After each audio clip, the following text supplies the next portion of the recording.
ये कहानी जाटिंगा असम में दशकों से दर्ज वास्तविक घटनाओं पर आधारित है। असम के डीमा हसाओ जिले में पहाड़ों के बीच बसा एक छोटा सा गांव है, जतेंगा। दिन में यह जगह खूबसूरत लगती है, लेकिन साल में कुछ रातें ऐसी होती हैं जब आसमान मौत बरसाता है।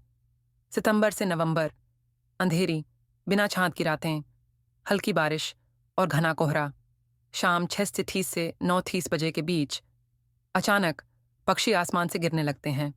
किंगफिशर, पौंड हिरन, टाइगर बिटन, वे गांव की लाइट्स की तरफ पूरी रफ्तार से उड़ते हैं और पेड़ों, दीवारों, खंभों से टकरा जाते हैं। सालों तक लोगों को लगा पक्षी आत्महत्या कर रहे हैं। 1905 में ज़ेमे नगा जनजाति इसे शाप मानकर गांव छोड़कर चली गई। बाद में जेंटिया जनजाति आई।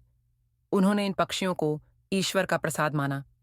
गिरे हुए पक्षी मरे नहीं होते थे, वे अर्धलकवाग्रस्त जैसी हालत में होते थे।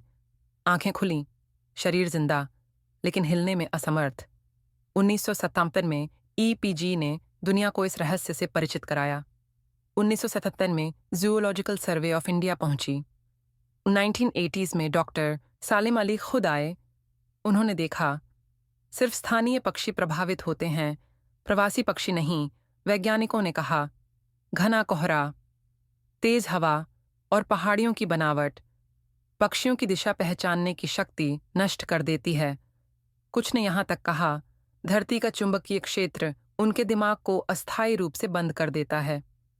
आज सरकार लाइट्स बंद कराती है, पक्षियों को बचाने की कोशिश करती है, लेकिन जाटिंगा की रातें आज भी खामोश नहीं हैं, क्योंकि हर साल कुछ रातें ऐसी होती हैं जब आसमान से पक्षी गिरते हैं और गांव सांस रोक लेता है।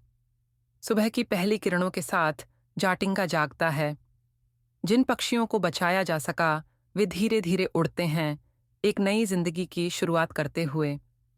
गांव के बच्चे आंखों में एक नई उम्मीद लिए पक्षियों को अपने आसमान में लौटते हुए देखते हैं।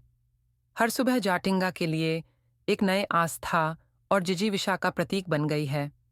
पक्षियों को बचाने का प्रयास भी इस बात का प्रमाण है कि मनुष्य और प्रकृति साथ रह सकते हैं। और कभी मंद पड़ता जाटिंगा का प्रकाश अब नई दिशा की ओर संकेत करता है।